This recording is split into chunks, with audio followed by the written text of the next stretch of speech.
newspapers. I have with me in the studio a public affairs analyst, Smart Akpedri, and chartered accountant and public affairs analyst, Sheson Okunwadi. Good morning, gentlemen. Happy Friday. Oh, you look the part. You got to rock it down this Friday. Right. All right, let's head straight to the papers now, and I begin with the blueprint. Xenophobia, beware of fake news, RSA tells Nigeria. Nigerians misinterpreting social media bill. Be vigilant, Tambuwal urges media. We are opposed to hate speech, false reports. Editors. On the front page of News Direct, the federal government set to overturn PNID's $9.6 billion claim. And to the front page of the Daily Times, Buhari to governors, improve fiscal transparency, accountability, says is the only way to foster broad-based prosperity required to create a country that caters for all. And on the front page of the Daily Trust, ex-governors receive billions as pensioners groan under unpaid arrears. And this is what we'll be looking at, gentlemen, the story on the front page of the Daily Trust.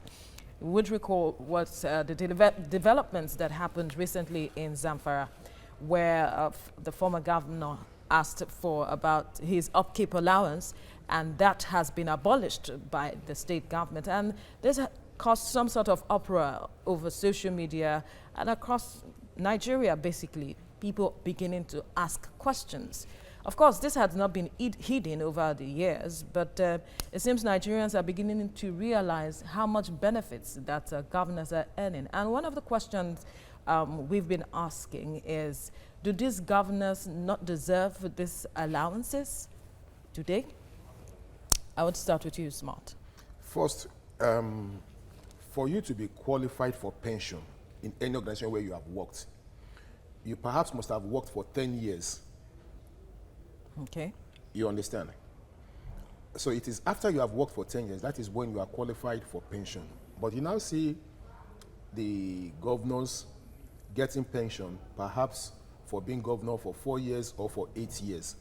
And now if you're even talking about either they get pension, either they are 4 years or 8 years, now what is the amount of being paid to them?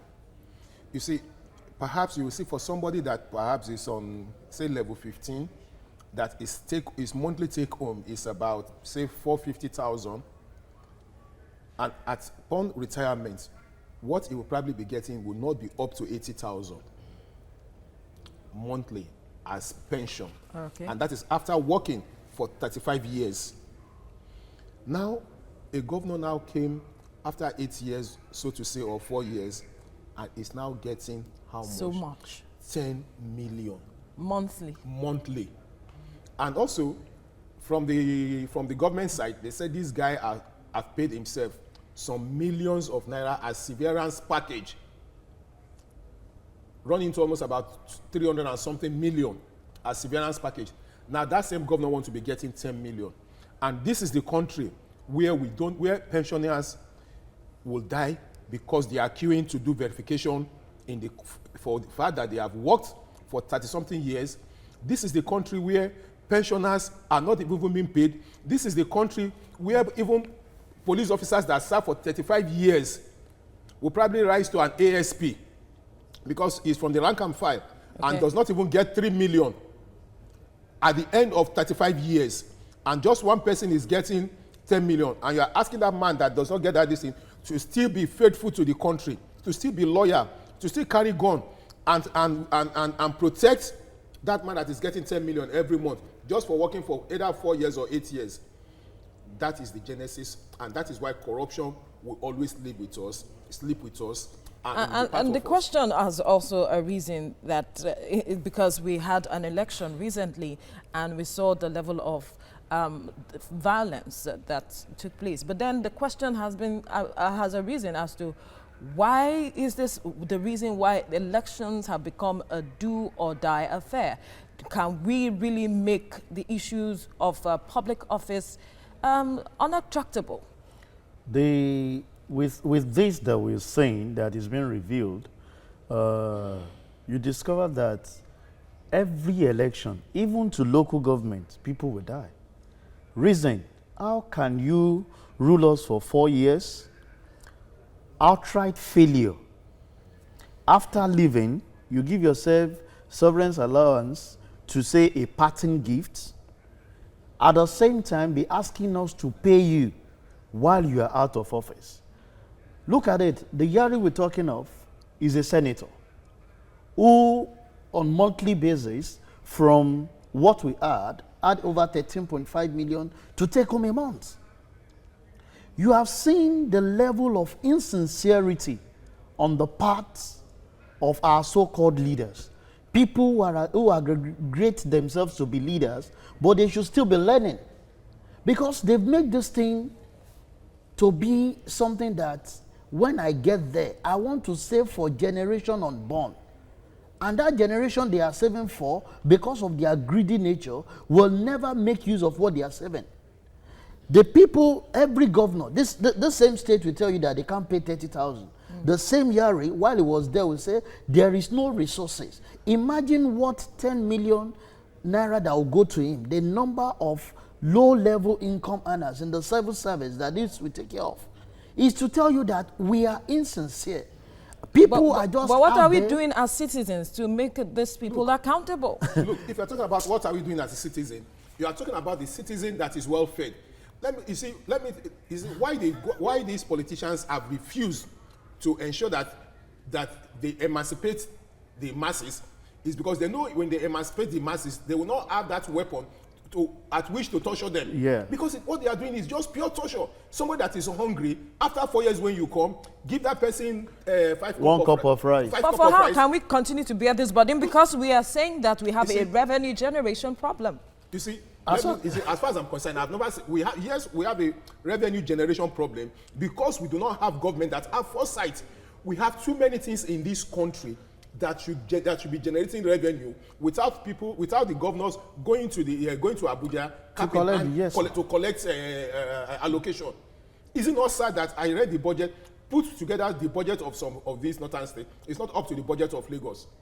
If you put about maybe the budget of about 6 states in the north, it's not up to the budget of Lagos. So do you think that other states will go the way of Zamfara, who has abolished this? The one for Zamfara was able to open because we have a cross-party issue. Yeah. And the guy feel that I've come to perform this that you're doing. If we do the same for other states, we'll see the same opening up. And because they're not best of friends. You know, we'll see the same thing opening up. These guys are insincere, and it is high time we keep telling the citizen, let's come out. It's not an error. The fact that you are hungry today, if you take the bull by the horn and you see anybody who is not performing and you pick them out, you eat your future by collecting 1,000 and 3 cups of rice because you want to vote. Stand up. Look at what we've seen in just concluded election of a governor that outrightly admitted he failed. And the next thing we're seeing is that the governor is saying, please, I failed, I will come back and redeem it.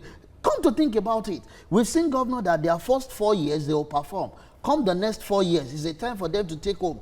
Now the person failed the first time, is coming back to, is to tell you, one, our electoral process is nothing to take home about. All right. This is an era where we have to take the bull by the horn, examine the people that will want to lead us at any point in time. All We right. can't continue like this. You keep telling us that you can't pay 30,000 minimum wage, and you are going on with so much on your own. If you look at several, a governor can have up to like 6 Prado. You see Lexus GS. Name the vehicles, and you cannot pay the people that are working to make those things happen. Let's have conscience. You see, aside all these things that we're even talking about, conscience should be there. Conscience. Very important. Politicians does not have conscience. All right, gentlemen, we have to leave it at this point. Thank you for your contribution on the newspaper review. I have with me in the studio a public affairs analyst, Smart Akwejoye, and chartered accountant and public affairs analyst, Sheson Kwade. Thank you very much, gentlemen. Morning to you. Morning. All right, let's look at the newspapers this morning. We'll start with the blueprint. It says, yes, xenophobia, beware of fake news. South Africa tells Nigeria, Nigerians misinterpreting social media bill. Be vigilant, Tambuwal urges media. We're opposed to hate speech. False reports, says editors. The News Direct is saying here, federal government set to overturn PNID's $9.6 billion claim. And the Daily Times is saying Buhari to governors, improve fiscal transparency. Accountability says it's the only way to foster broad-based prosperity required to create a country that caters for all. The Daily Trust says ex-governors receive billions as pensioners groan under unpaid arrears. The Vanguard is saying here, editors, CAN, others rally against hate speech bill. That's in the Vanguard newspaper this morning. Now the Daily Sun, just a grueling headline here, gas explosion wreaks havoc in Lagos, 4 killed, 23 injured in Ajegule. All right, so we'll take the story in the Daily Times newspaper this morning. Buhari to governors improve fiscal transparency, accountability, says is the only way to foster broad-based prosperity required to create a country that caters for all. Now, gentlemen, what do you think of President Buhari that caters for all? Now, gentlemen, what do you think of President Buhari's statement to the governors? We'll start with you, yes. Okay. Well, it's a good advice because Buhari can only advise, he cannot enforce it. Let us even demand that first. Let's even start with the security votes. Let us ask all the governors, or including Mr. President himself, disclose what is the security vote that comes to the presidency every month. What is the security vote of all the states every month, and which is not even budgeted for, which is not part of the budget. Now, since if we cannot know what the budget, the security vote is, how it is being spent, that means it is because of the fact that they have something to cover. That is where you see most governors hide their atrocities of stealing, embezzlement. That is where they hide it. And it is because of that they will never disclose their security votes. Now, if you are saying the governors should be transparent, look, ordinarily, Mr. President should not even be advising. It should be what they should do normally. But if they do that, if they are transparent, if they are accountable, you see, they will not be able to perpetuate all this fraud that they do. And because of that, all the money they've spent in getting to power in the course of election, they will not be able to realize it. So there is no way they will follow President Buhari's advice. They would rather prefer they do it the way they want. They do it now. And you see, we even begin to ask ourselves that, are we really serious as a nation to move forward? The simple truth is that even though if Mr. President is moving us forward, the governors are not. We keep piling our pressure on the president. President Buhari is not doing this. President Buhari is not doing that. Have we asked our local government chairmen? Have we asked our governors what they are doing? If the governors are transparent, if the local government chairmen are transparent, this nation, look, will probably have solved our problem 65 or 70%. But it is because they are always covering, sometimes you look at the budget. If you look at the budget sum on road, actually, was it actually spent on road? If we spent all this on road, if we spent on primary schools, secondary schools, I think we have a better educational system. We have a better health system. But you see them every year, they will come up. I went to a state, the local government chairman, I went through all the local governments in that state. All right. Nothing can be said that the local government chairman spent his monthly allocation. Okay, so let me get to Sheson here on this matter now. Tell us, why is the security vote a bone of contention here in this matter? Number one, Theo, before we even get to President advising a governor, it's quite disheartening that we need to advise you on what is expected of you. Maybe he was just making a statement and just said it. No, whether it's And making he's a the president, statement or anything, the reason why a leader, a true leader, must be accountable to his people of things that they are going to do. One, the security votes. You know, that was the crisis between Ladoja. the Ladoja and the late Baba Adedibu. That you can't be getting all this and you are not paying homage to those that you are supposed to pay homage to, because there is no transparency in what they are doing. There is an institute, I think the Institute of Chartered Accountants, that brought in accountancy index, where they have to bring out transparency on public financing. How many of the state have embraced this? And that is, it will take us back to expense on the part of those people before they become elected officers.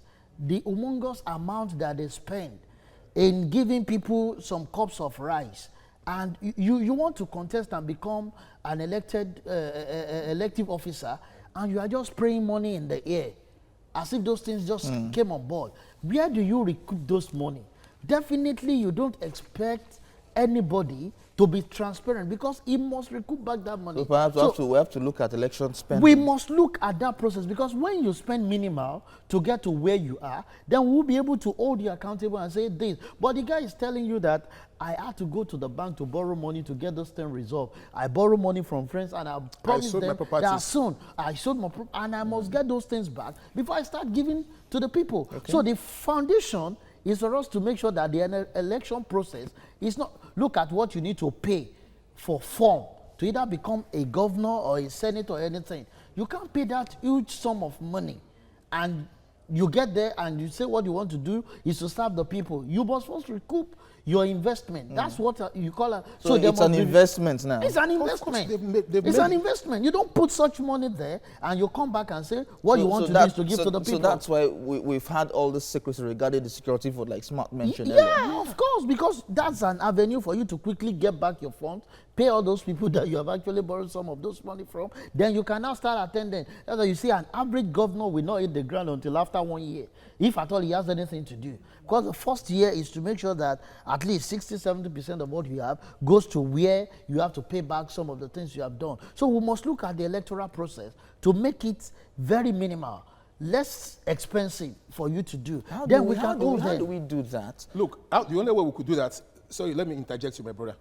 The only way we could do that is, in first place, let us ensure that this House of Assembly, House of Rep, Senate, governors, that they live by the salary of public officers. But it doesn't change the fact that the forms are quite expensive to buy. That is where we are coming back now. When we do that now let us also go back to the basis. The basis is that what they spend in getting to power, first, all the parties are guilty of this. Yes. Okay. Yeah. Like to be a governor in PDP, you probably pick a form for 25 million. For goodness sake. Where would somebody get 25 million? 25 million to pick just nomination form. And you say almost about 6 people could pick up form. So how much do you now use to spend to do your campaign? And maybe these are the states that, like in a state of like Lagos, that has about 20 local governments officially, 37 LCDAs. So you must have campaign managers in all these places. You will give them car, you will give them fund, mobilization, you will print face cap, T-shirts, flyers, billions of naira. A friend of mine was going to run for House of Rep in Ijebu. The form alone, the form and all what 7.5 million. And each of the ward chairmen came up with list. The list local government, the list ward chairman that came up with about 3 million naira. Wow. So imagine you have wards and all. Now, so we sat down. So we at Ijebu, we sat down. I looked at it like this. I said, bros, look, the Lord is your strength. I don't know where you will get this money from. So the basis already the basis is that contesting for an election in Nigeria is extremely too expensive. There is no way you will spend such money, such magnitude of money to contest for election, and you would probably by luck, if you're not lucky to now get into that power, that you will not be corrupt. It is not possible. We're safe to say political parties are supposed to drive this by ensuring their forms are the price for the forms are quite minimal for people it is the law. INEC should intervene. The government should intervene. So if we talk about INEC, it is even the federal government. Look, House of Assembly, maybe 250,000 naira, this one 500,000. What you can pay, maybe as a civil servant, if I'm going to venture into politics, it is what I can pay within the little savings I've made. Not going to sell property, not going to the bank to borrow money, because I know when I win, I will pay back within a short time. And the campaign will be easier if you're a good candidate. You don't need to go all around and start sharing what you're not supposed to share. All right, gentlemen. People just do that on your behalf. Thank you very much, gentlemen, for talking to us on this. Thank you.